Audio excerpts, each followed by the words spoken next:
English में सबसे पहले सेंटेंस क्रिएशन यानी सेंटेंस वाक्य निर्माण, इसको हिंदी में क्या बोलते हैं? वाक्य निर्माण।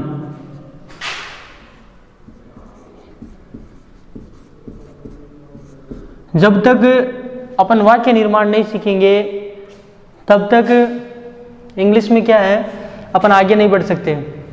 यानी सेंटेंस क्रिएशन के लिए सबसे पहले अपने को, क्योंकि सेंटेंस कई चीज़ों से मिलकर बना होता है, जैसे सब्जेक्ट है, हेल्पिंग वर्ब है, मेन वर्ब है, ऑब्जेक्ट है, प्लस अदर वर्ड बोल सकते हैं जिसको, यानी इन चीज़ों से मिलकर बना होता है।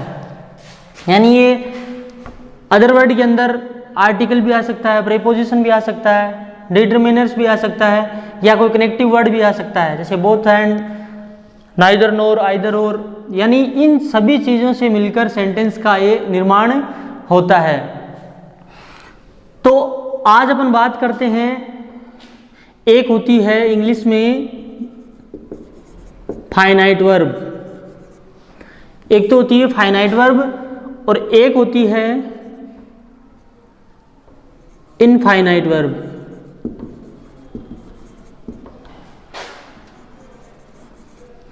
इनफाइनाइट वर्ब इसका दूसरा नाम है नॉन फाइनाइट।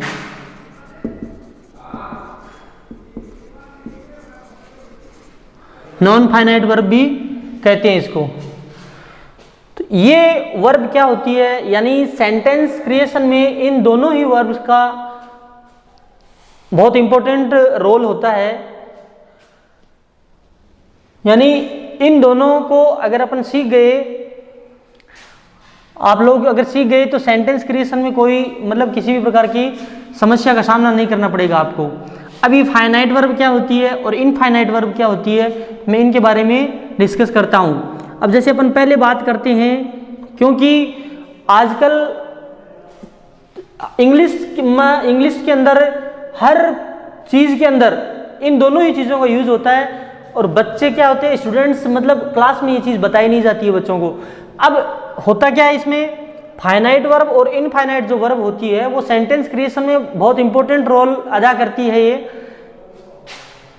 इनकी सहायता से अपन कितने बड़े से बड़े सेंटेंस का इंग्लिश में ट्रांसलेट कर सकते हैं अपन। यानी अगर अपने को फाइनाइट और इनफाइनाइट वर्ब का नॉलेज है, अपन जानते हैं कि इनफाइनाइट वर्ब क्या होती है और फाइनाइट वर्ब क्या होती है, इनकी क्या कंडीशन रहती है सेंटेंस के अंदर, तो इन चीज़ों को अप्लाई करके अपन सेंटेंस, कितना बड़े से बड़ा सेंटेंस अपन बना सकते हैं। क्योंकि कक्षा में जब छोटी कक्षाओं से, जैसे 6th क्लास से या 5th क्लास से, जब टीचर टेंस बताता है बच्चों को, तो टीचर तो क्या है 2-2, 3-3 वर्ड्स के सेंटेंस सिखाता है, जबकि आगे 9th, 10th, 11th, 12th के अंदर इन चीज़ों की बच्चों को सख्त आवश्यकता होती है। इन चीज़ों की सहायता से अपन बड़े से बड़े, और ये चीज़ अगर ये स्टूडेंट्स, आज का विद्यार्थी अगर ये सेंटेंस क्रिएशन सीख जाता है तो इंग्लिश में मतलब बहुत अच्छे नंबर प्राप्त कर सकता है एग्जाम के अंदर। तो सेंटेंस क्रिएशन का क्या फायदा होता है, सेंटेंस क्रिएशन का, जैसे आजकल बच्चों को स्किल राइटिंग बहुत ज़्यादा नंबरों की आती है। यानी स्किल राइटिंग जो टॉपिक होता है, स्किल राइटिंग का मीनिंग क्या होता है कि बच्चे की स्किलिंग क्या है, यानी कुशल कितना का है बच्चा, यानी अपने मन से कितना लिख सकता है। और मन से बच्चा तभी लिख पाएगा जब बच्चे की डिक्शनरी स्ट्रॉन्ग होगी। और ये फाइनाइट और इनफाइनाइट वर्ब का अगर उसको नॉन फाइनाइट वर्ब का बच्चे को नॉलेज होगा, तभी स्किल राइटिंग के अंदर बच्चा, कोई भी स्टूडेंट हो, चाहे XYZ किसी भी कक्षा का हो, 9th, 10th, 11th, 12th जो भी है, या ऊपर कॉलेज का भी स्टूडेंट हो चाहे, तो वो मतलब अगर ये चीज़ उसको क्लियर है, सेंटेंस क्रिएशन उसके माइंड में क्लियर है, तो वह बच्चा स्किल राइटिंग आराम से, आसानी से कर सकता है और अच्छे नंबर, एक इफेक्टिव स्किल राइटिंग का निर्माण कर सकता है। वो चाहे कोई भी चीज़ हो, चाहे एसे राइटिंग हो, चाहे लेटर हो, चाहे आर्गुमेंट हो चाहे इन्विटेशन हो, चाहे नोटिस हो, चाहे इन सभी चीज़ों के अंदर चाहे आर्टिकल हो, चाहे स्पीच हो, कुछ भी चीज हो, चाहे ये टॉपिक तो है ही है। इसके अलावा जो बुक के जो क्वेश्चन आंसर आते हैं, इन सभी चीजों में बच्चा क्या करता है, स्टूडेंट क्या करता है, चीजों को रटने की कोशिश करता है। जैसे क्लास में सर ने मान लो 10 लेटर बता दिए, तो बच्चा उन 10 पत्रों को रटने की कोशिश करेगा। अगर आपके पास ये चीज है, ठीक है ना, अगर फाइनाइट और इनफाइनाइट वर्ब की सहायता से आपको सेंटेंस क्रिएशन, अगर वाक्य निर्माण करना आता है, तो आप इन चीजों को रटने की बजाय, है ना, केवल चीजों का टाइटल देखोगे और टाइटल के अंदर अपने को क्या सबमिट करना है, उन चीजों को, मतलब जो समराइजेशन होगा। अब जैसे पेसेज में आता है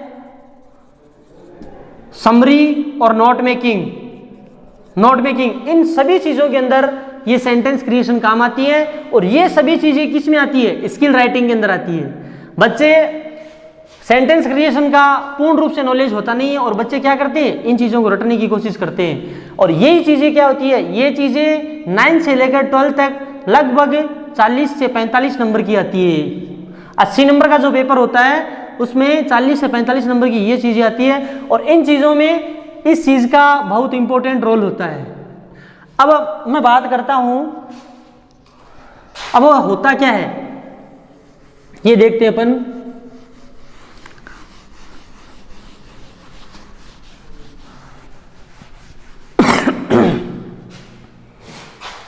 जो हेडिंग डालते हैं अपन फाइनाइट वर्ब की, फिनिट वर्ब भी बोलते हैं इसको। फाइनाइट वर्ब की मैं डेफिनेशन बताता हूं कि ऐसी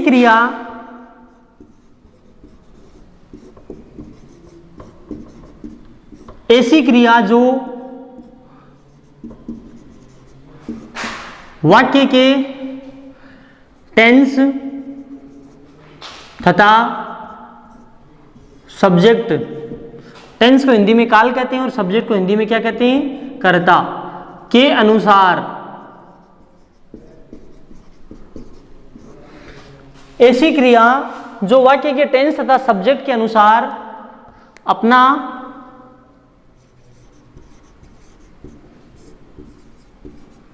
वर्ड क्लियर है, अपना रूप परिवर्तित कर लेती है। वो क्रिया कौन सी होती है, फाइनाइट वर्ब कहलाती है। ऐसी वर्ब को अपन क्या कहते हैं, फाइनाइट वर्ब कहते हैं। अब एक चीज तो ये होगी, इसकी डेफिनेशन हो गई, और इसमें दूसरी चीज मैं आपको कंडीशन बता देता हूं।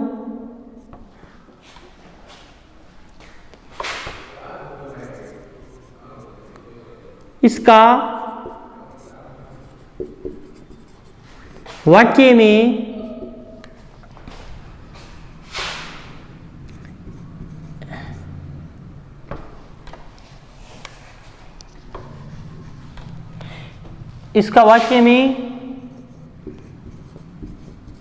केवल एक ही बार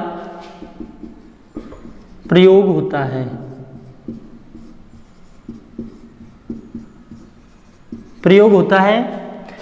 ये पहचान ही है इसकी डेफिनेशन, इसकी फाइनाइट वर्ब की। तीसरी कंडीशन होती है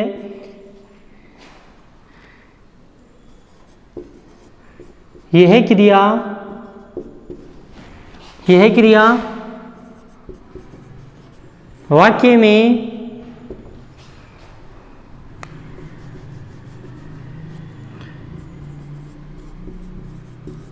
हिंदी वाक्य में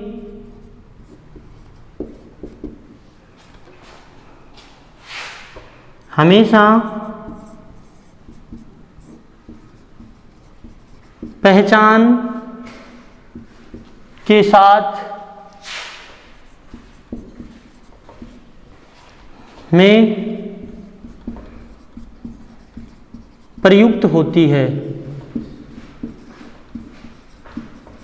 ये इस फाइनाइट वर्ब की डेफिनेशन मान लो या विशेषता ही मान लो, यानी इन तीनों ही चीजों के रूप में ये वाक्य में प्रयुक्त होती है। यानी ये क्रिया हमेशा वाक्य के टेंस और सब्जेक्ट के अनुसार अपना रूप परिवर्तित कर लेती है और इसका वाक्य में केवल एक ही बार प्रयोग होता है और यह क्रिया हिंदी वाक्य में हमेशा पहचान के साथ में प्रयुक्त होती है। अब जैसे एग्जाम्पल में बताऊं, मैं आपको छोटा सा एग्जाम्पल देखते हैं अपन। जैसे मैंने कहा कि हम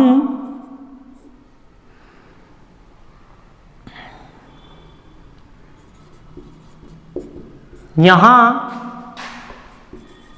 छोटा सा सेंटेंस है, क्रिकेट खेलते हैं, हम यहां क्रिकेट खेलते हैं, ठीक है, एक वाक्य ये है। और एक दूसरा सेंटेंस है, हमने यहां क्रिकेट खेला। अब ये दो वाक्य हैं, इसके अंदर अपन देखते हैं तो पहचान के साथ में, पहचान का मीनिंग क्या होता है कि अपन टेंस का पता करते हैं कि इस वाक्य में टेंस कौन सा है।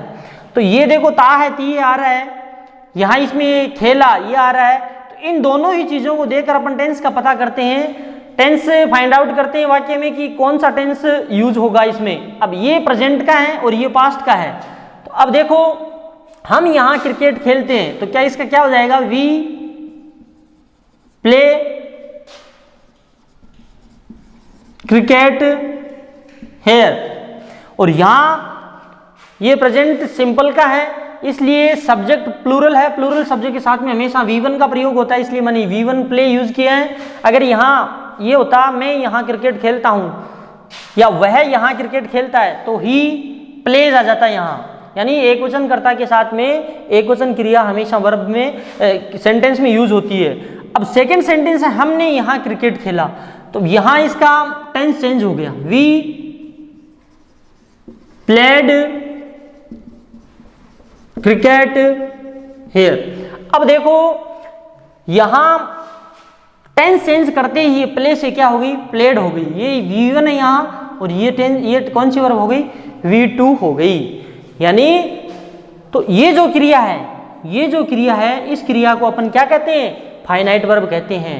ये क्रिया हमेशा फाइनाइट होती है, ये क्रिया हमेशा क्या है, टेंस के अनुसार बदल जाती है और सब्जेक्ट के अनुसार भी बदलती है। जैसे मैं यहाँ वी की जगह अगर ही कर दूं तो यहाँ ही प्लेज हो जाता, यहाँ क्या हो जाएगा, ही प्लेज हो जाएगा।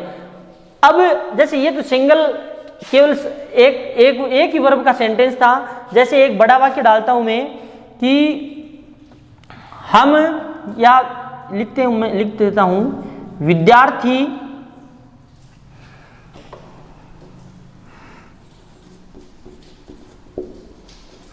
अंग्रेजी सीखने के लिए दिन रात मेहनत करते हैं। अब देखो यहां सीखना, ये हमेशा देखो जब हिंदी के सेंटेंस में अगर क्रिया को पहचानना है तो क्रिया के अंत में हमेशा ना शब्द आता है। क्या आता है, ना शब्द आता है। खेलना, पीना, उठना, बैठना, सोना, नाचना, इन सब के अंदर क्या आएगा, लास्ट में ना मिलेगा आपको। तो अब ये देखो यहाँ सीखना और ये मेहनत करना, ये मेहनत करते हैं, मूल शब्द क्या है, मेहनत करना। तो ये दो वर्ब आ गई। अब मैं आपको अगर पूछूं कि ये इसमें फाइनाइट वर्ब कौन सी है और इनफाइनाइट वर्ब कौन सी है, तो आपको पहले पता ये करना, ये तीन चीज आपके माइंड में क्लियर होनी चाहिए कि मैंने बताया है कि ये क्रिया हिंदी वाक्य में हमेशा पहचान के साथ में प्रयुक्त होती है। अब ये क्रिया तो क्या है, यहाँ ऑब्जेक्ट के साथ में है, सब्जेक्ट और ऑब्जेक्ट के साथ में आ रही है, अंग्रेजी सीखना, ठीक है। लेकिन ये जो मेहनत करना है, जो ये वर्क हार्ड है, ये पहचान के साथ में ये प्रयुक्त हो रही है। इसका मतलब ये जो वर्क हार्ड है, ये क्रिया कौन सी है, फाइनाइट वर्ब है। और ये क्रिया कौन सी है, ये इनफाइनाइट वर्ब है। अब देखो इस सेंटेंस का इंग्लिश में ट्रांसलेट करते हैं अपन, तो क्या हो जाएगा, हिंदी में सेंटेंस क्रिएशन का एक रूल होता है कि अगर हिंदी से इंग्लिश में कन्वर्ट करते हैं तो सबसे पहले सब्जेक्ट लिखो। आप सब्जेक्ट लिख दिया, जैसे स्टूडेंट्स, ठीक है। उसके बाद में अगर आपके पास हेल्पिंग वर्ब यूज करनी है आपको, अगर हेल्पिंग वर्ब यूज नहीं कर रहे हो, सीधा मेन वर्ब ला रहे हो टेंस के अनुसार, तो वाक्य हमेशा पीछे से बनता है। यानी लास्ट से फर्स्ट की ओर चलते हैं, इधर से इधर की ओर चलते हैं। और अगर इंग्लिश का सेंटेंस दिया हुआ है और उसको हिंदी में ट्रांसलेट करना है तो फर्स्ट से लास्ट की ओर चलते हैं। ये ट्रांसलेशन का रूल होता है। अब देखो यहां वर्ब क्या है, मेहनत करना। अब विद्यार्थी एक से ज्यादा है, इसलिए सिंपल टेंस है, सिंपल प्रेजेंट टेंस का सेंटेंस है ये। तो इसमें ये साधारण वाक्य है। साधारण वाक्य में एक वचन कर्ता के साथ में क्रिया में एस या एस लगाते हैं और बहुवचन कर्ता के साथ में V1 का प्रयोग करते हैं, क्योंकि जब क्रिया में एस या ईएस लग जाता है तो वो क्रिया हमेशा कौन सी होती है, सिंगुलर वर्ब होती है। यानी जिसको हिंदी में क्या कहते हैं अपन, एक वचन क्रिया कहते हैं। यानी सिंगुलर का जो पहला शब्द होता है एस, तो ये ध्यान में रखना, ये ट्रिक है ये कि अगर किसी भी क्रिया के अंत में एस या ईएस है तो इसका मतलब वो क्रिया कौन सी है, सिंगुलर। और सिंगुलर क्रिया हमेशा एक वचन कर्ता के साथ में यूज होती है। एक वचन, बच्चों के सामने समस्या आती है, एक वचन और बहुवचन का नॉलेज नहीं होता है, तो एक वचन कर्ता कौन से होते हैं, जैसे ही, सी, इट, नेम, किसी व्यक्ति का, स्थान का या वस्तु का नाम होता है। ही, सी, इट, नेम ये सिंगुलर में आते हैं और प्लूरल के अंदर क्या होते हैं, आई, वी, यू और दे, ये चार वर्ड प्लूरल के अंदर आते हैं। ठीक है, तो अब यहां देखो, अब मेहनत करना को क्या कहते हैं। अब आप लोग कहोगे कि सर मेहनत करना को हार्ड वर्क कहते हैं। हार्ड वर्क, एक मीनिंग ये होता है वर्क हार्ड। तो अब देखो बेटा ध्यान रखना, हार्ड वर्क और वर्क हार्ड के अंदर क्या अंतर है, इन दोनों में मैं बता देता हूं क्या डिफरेंस होता है। जब मैन वर्ब के अंदर यूज करना है अपने को, इन दोनों का मीनिंग होता है कठिन मेहनत करना, कठिन मेहनत। ये वर्ब इसका हिंदी अर्थ होता है, अगर क्रिया के अंदर यूज हो रहा है तब तो वर्क हार्ड आएगा, ठीक है। और अगर ऑब्जेक्ट के अंदर जा रहा है तब ये हार्ड वर्क यूज होगा। पूछो क्यों, ये इसलिए होता है क्योंकि अगर यहां तो अपन प्रेजेंट सिंपल का ही है, अगर ये पास्ट सिंपल का सेंटेंस होता इसमें अगर V2 लगाने की आवश्यकता होती अपने को, अगर V2 की नीड होती तब यहां इसमें अपन हार्डेड वर्क नहीं हो सकता है, ये क्या होता, वर्कड हार्ड होता। क्या होता, वर्क हार्ड होता है, हार्डेड वर्क नहीं होता है, हार्डेड वर्क गलत होता है और ये वर्कड हार्ड होता। इसलिए जब भी क्रिया में अगर यूज करना है अपने को कठिन मेहनत को तो वर्क हार्ड होगा, और अगर ऑब्जेक्ट में यूज कर रहे हैं अपन, लास्ट में यूज कर रहे हैं सेंटेंस के अंत में, तब यहां हार्ड वर्क का यूज होता। अब यहां देखो ये मैन वर्ब में काम आएगा, इसलिए अपन क्या यूज करेंगे, स्टूडेंट वर्क हार्ड। अब पीछे से चलो, मेहनत करने का लिख दिया, और दिन रात को क्या कहते हैं, डे नाइट बोल दो। Students work hard day night. अब देखो यहां सीखने, ये वर्ब आ गई। हमेशा ध्यान रखना, जब मुख्य क्रिया के अलावा वाक्य में जितनी भी दूसरी क्रिया आती है, इस क्रिया के अलावा जितनी भी वर्ब आती है, उनसे पहले हमेशा वाक्य में क्या लगाना है, टू लगाना है। और टू के साथ में एक चीज ध्यान रखना, टू के साथ में हमेशा वर्ब की फर्स्ट फॉर्म का यूज होता है, और ये 2 + V1 का अगर रूप है तो इसको अपन क्या कहेंगे, इनफाइनाइट वर्ब कहेंगे। तो अब यहां सीखना को क्या कहते हैं, लर्न। तो टू लर्न क्या सीखना, इंग्लिश। तो ये सेंटेंस ऐसे ट्रांसलेट हो गया, students work hard day night to learn English. अब देखो ये वर्क हार्ड है, ये तो फाइनाइट वर्ब हो गई, ये फाइनाइट वर्ब हो गई, और ये जो 2 + V1 है ये क्या हो गया, ये हो गई इनफाइनाइट वर्ब। अब ये तो इसकी फाइनाइट वर्ब की बात थी, अब बात करते हैं अपन इनफाइनाइट की, और उसके बाद में आपको ओके। अब सेकंड नंबर पे अपन बात करते हैं, सेकंड फाइनाइट वर्ब की तो बात कर ली, अब दूसरी बात करते हैं इनफाइनाइट वर्ब की। अब देखो इनफाइनाइट वर्ब क्या होती है और इसकी क्या कंडीशन होती है वाक्य में यूज होने के लिए। ऐसी वर्ब या ऐसी क्रिया जिस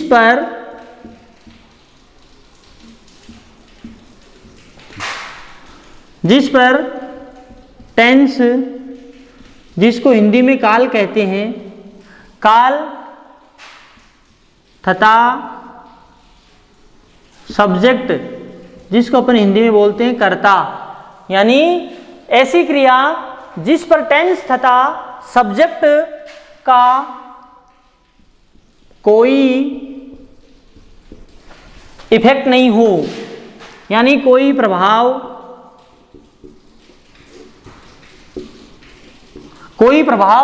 नहीं हो, नॉन फाइनाइट या इनफाइनाइट वर्ब कहलाती है। नॉन फाइनाइट वर्ब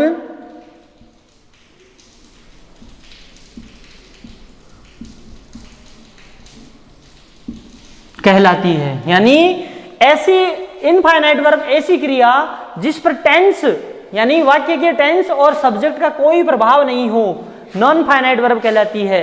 एक चीज तो ये हो गई, और दूसरी है, अब मैंने आपको फाइनाइट वर्ब में बताया था बेटा कि जो फाइनाइट वर्ब होती है वो वाक्य में हमें मतलब वाक्य में एक ही बार प्रयोग में ली जाती है, और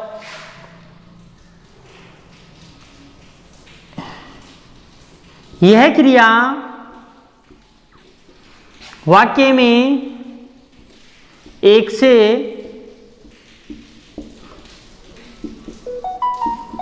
से अधिक भी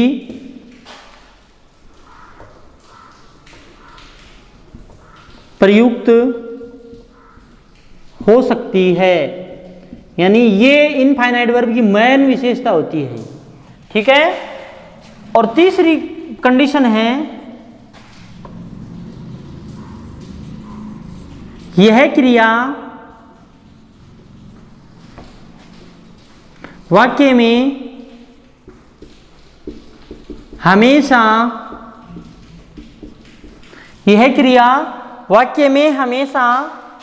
2 + V1, ये इसका मेथड रहता है। ये क्रिया वाक्य में हमेशा 2 + V1 के रूप में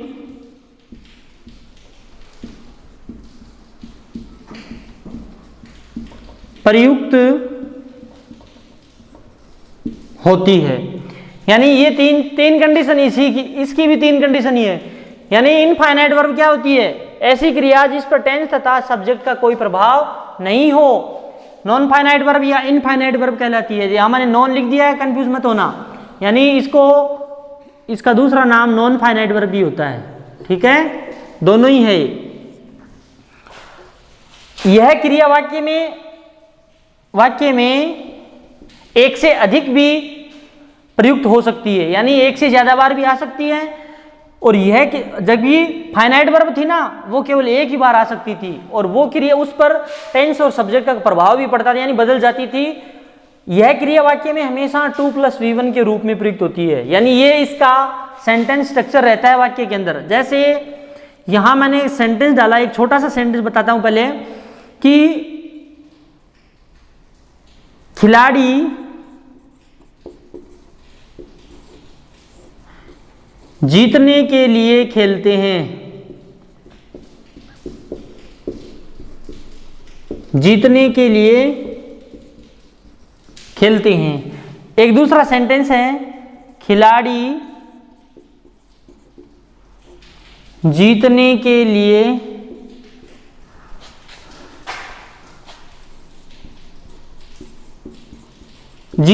लिए खेले। अब देखो मैंने टेंस परिवर्तन कर दिया है, यहां खेलते हैं और यहां खेले, ये प्रेजेंट है और ये पास्ट है। अब इस सेंटेंस को अगर अपन क्रिएट करते हैं, ट्रांसलेट करते हैं, तो क्या हो जाएगा? प्लेयर्स अब यहां प्लेयर्स बहुवचन है, प्लूरल में है, इसलिए प्ले आएगा, प्लेयर्स प्ले।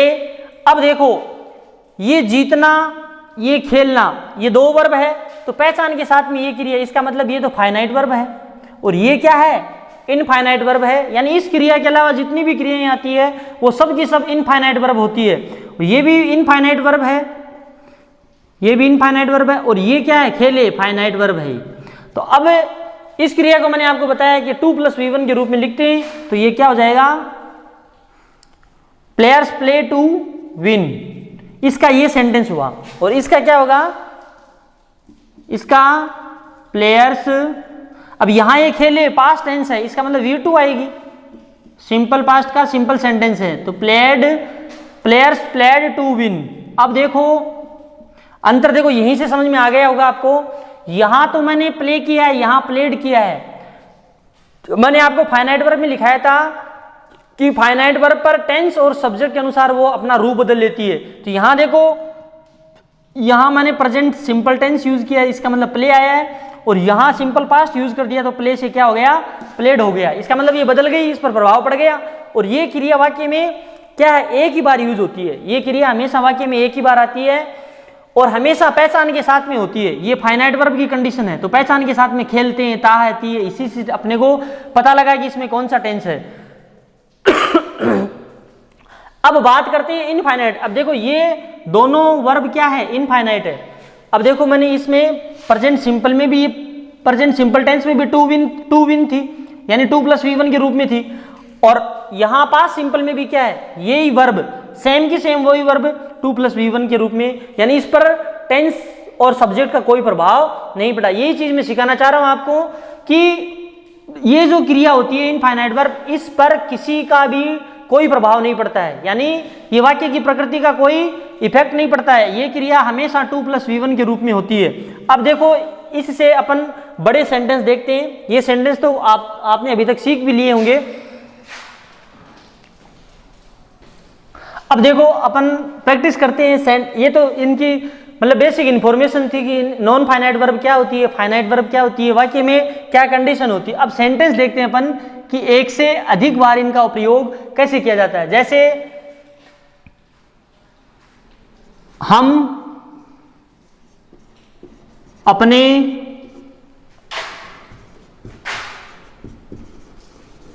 विद्यार्थी जीवन को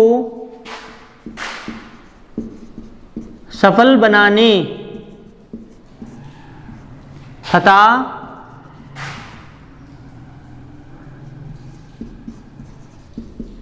शिक्षा के क्षेत्र में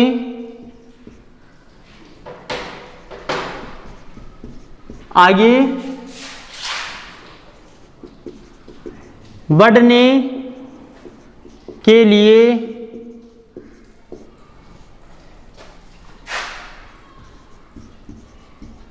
विद्वान लोगों के साथ मिलकर, विद्वान लोगों के साथ मिलकर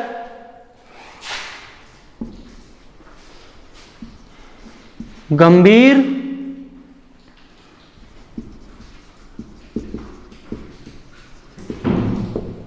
समस्याओं पर विचार विमर्श करते हैं।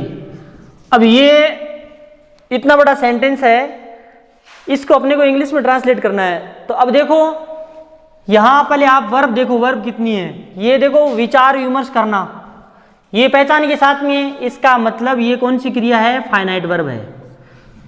इसको क्या कहेंगे, फाइनाइट वर्ब। इसके अलावा कितनी वर्ब है, देखो मिलकर, ये वर्ब आ गई, और एक ही आगे बढ़ना, ये वर्ब आ गई।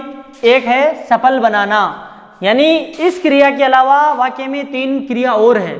तो वो तीनों क्रिया कौन सी है, ये भी इनफाइनाइट वर्ब है, ये भी इनफाइनाइट वर्ब है, और ये एक मिलना, ये भी इनफाइनाइट वर्ब है। अब चाहे वाक्य को कैसे तोड़ मरोड़ के रख दो, चाहे टेंस बदल दो, चाहे सब्जेक्ट बदल दो, ये क्रिया जरूर बदल जाएगी। अब यहां करते हैं प्रेजेंट सिंपल टेंस है, तो ये यहां तो V1 में यूज होगी, लेकिन पास्ट सिंपल में जाते ही ये क्रिया क्या हो जाती है, V2 में चेंज हो जाएगी। लेकिन ये जो सफल बनाना, आगे बढ़ना और मिलना, ये तीनों क्रियाएं एज इट इज रहेगी वाक्य के अंदर, चाहे कैसे भी वाक्य को आगे पीछे कर दो चाहे आप। अब देखो वाक्य का निर्माण कैसे करते हैं, यही सेंटेंस में, यही चीज मैं आपको सिखाने का प्रयास कर रहा हूं। अब जैसे सबसे पहले वाक्य में आपको पता है सब्जेक्ट आता है, उसके बाद में अगर हेल्पिंग वर्ब है तो हेल्पिंग वर्ब लगा दो, अन्यथा मैन वर्ब लगा दो, आगे बाद में कॉम्प्लीमेंट आता है। तो यहां सब्जेक्ट क्या है अपने पास, वी, क्या है, वी। अब ये प्रेजेंट सिंपल का है, इसका मतलब हेल्पिंग वर्ब तो आएगी नहीं इसमें, ये सीधी डायरेक्ट मैन वर्ब आएगी, क्योंकि टेंसों के अंदर वैसे टेंस 2 ही होते हैं, प्रेजेंट टेंस होता है और पास्ट टेंस होता है। फ्यूचर टेंस तो टीचर पढ़ाने को पढ़ाता जरूर है, लेकिन फ्यूचर टेंस का कोई एग्जिस्टेंस नहीं होता है, अस्तित्व नहीं होता है, क्योंकि प्रेजेंट से ही फ्यूचर टेंस का निर्माण हुआ है। इसलिए टेंसों को केवल दो ही श्रेणी होती है, प्रेजेंट और पास्ट। अब इन दोनों टेंसों के अंदर प्रेजेंट सिंपल और पास्ट सिंपल, यही दो टेंस है जिनके अंदर प्रेजेंट सिंपल के सिंपल सेंटेंस में और पास्ट सिंपल के सिंपल सेंटेंस में हम हेल्पिंग वर्ब का यूज न करके सीधा मुख्य क्रिया का यूज करते हैं। अब यहां मुख्य क्रिया आएगी। अब ये देखो विचार विमर्श करना को सबसे पहले इंग्लिश में क्या कहते हैं? डिस्कस कहते हैं। तो वी डिस्कस, ठीक है। अभी मैंने आपको थोड़ी देर पहले बताया था कि हिंदी से अगर इंग्लिश में कन्वर्ट करते हैं तो लास्ट से फर्स्ट की ओर बढ़ता है वाक्य, और इंग्लिश से हिंदी में करते हैं तो फर्स्ट से लास्ट की ओर बनता है। अब पीछे से शुरुआत कर ली मैंने, वी डिस्कस। अब देखो पीछे से बनाते जाओ। पर को इंग्लिश में क्या कहते हैं? पर के लिए ऑन का यूज होता है, वी डिस्कस ऑन। अब देखो गंभीर समस्याओं तो क्या कहेंगे? We discuss on serious problems. अब देखो वर्ब आ गई है। इससे पहले मैंने आपको बताया था कि इनफाइनाइट वर्ब हमेशा वाक्य में 2 + V1 के रूप में प्रयुक्त होती है। तो ये ध्यान रखना, ये यहां 2 आएगा। और मिलना को क्या कहते हैं? मिलकर। अब आप कहोगे सर यहां तो ना है ही नहीं, आपने बताया था क्रिया के अंत में ना आता है, लेकिन बेटा ये चीज ध्यान में रखना, इसका मूल शब्द क्या है? मिलकर को मूल शब्द क्या होता है? मिलना, ठीक है। तो यहां मीट आ जाएगा, MEET, टू मीट। अब देखो यहां वापस पीछे से शुरुआत करो, के साथ को इंग्लिश में बोलते हैं with. We discuss on serious problems to meet with, विद्वान लोगों के साथ। विद्वान लोगों को क्या कहते हैं? ज्ञानी पुरुष बोल दो या विद्वान लोग बोल दो, एक ही बात है। तो बोल देंगे अपन लर्नेड पर्सन्स। पीपल की ज्यादा बेटर है, पर्सन्स यूज किया करो। Learned with learned persons. अब देखो वापस वर्ब आ गई है, आगे बढ़ना, ठीक है।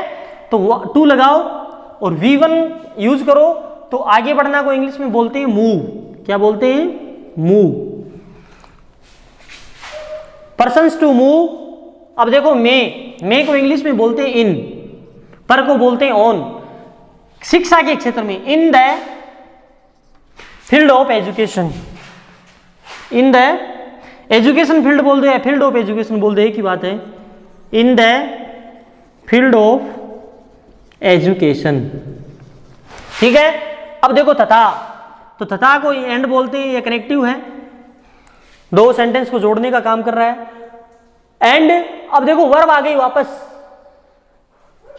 यानी सफल बनाना। अब आप कहोगे कि सफलता को तो सक्सेस कहते हैं। Success is not a verb, success verb नहीं होती है। सफल बनाना यानी SUCCED, सक्सीड, ये वर्ब होती है। वो नाउन होता है सफलता प्राप्त करना, और ये सफल होना या सफल बनना ये सक्सीड वर्ब होती है। तो टू सक्सीड, क्योंकि ये फाइनाइट वर्ब है, इनफाइनाइट वर्ब है, इसलिए 2 + V1 के रूप में लिखना है, टू सक्सीड। अब ऑफ, का के की को क्या कहते हैं? ऑफ। ये ध्यान रखना, का के की को ऑफ कहते हैं, और मे को इन कहते हैं, और पर को इंग्लिश में ऑन कहते हैं। के लिए को फॉर भी होता है और टू भी होता है। ऑफ अपने विद्यार्थी जीवन। अब देखो अपने का मीनिंग क्या होता है? अपने का मीनिंग सब्जेक्ट के अनुसार होता है। यदि आपके पास वी है सब्जेक्ट, तब अपने का मीनिंग आवर होगा। यदि आपके पास आई है तब माई होगा। अब आप कहोगे सर माई का तो मेरा होता है, मेरा नहीं होता है। सेंटेंस में अगर अपने का मीनिंग आता है आपके पास, if you have subject of I, तो आपको अपने का मीनिंग क्या यूज करना पड़ेगा? माई। अगर यहां सी है तब हर हो जाएगा। ये नोट कर लो आप, मैं लिखा देता हूं,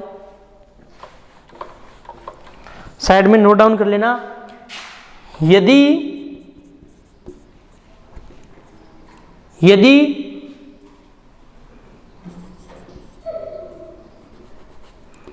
वाक्य में सब्जेक्ट आई है तो अपने का मीनिंग क्या होगा? माई होगा। यदि वी है आपके पास तब आवर होगा। यदि ही है, यदि आपके पास ही है तब अपने का मीनिंग क्या होगा? हिज होगा। यदि आपके पास सी है तब हर होगा। यदि आपके पास यू है, ऑब्जेक्ट सब्जेक्ट में यू है, तब अपने का मीनिंग होगा योर। यदि आपके पास दे है तब देयर हो जाएगा। क्या हो जाएगा? देयर। यदि आपके पास इट है, यदि आपके पास इट है तब इसका मीनिंग हो जाएगा इट्स हो जाएगा। ये अपने का मीनिंग होता है, ये नोट कर लेना ये चीज, ठीक है। यदि वाक्य में सब्जेक्ट आई है तो अपने का मीनिंग क्या होगा? माई होगा। यदि वी है तब आवर होगा, ही है तो हिज हो जाएगा, और सी है तो हर हो जाएगा, और यू है तो योर हो जाएगा, और दे है तो देयर, और इट का क्या हो जाएगा? इट्स हो जाएगा। यानी ये अपने का मीनिंग होता है, तो ये चीज आपको ध्यान रखनी है। अब देखो वाक्य में चलते हैं वापस।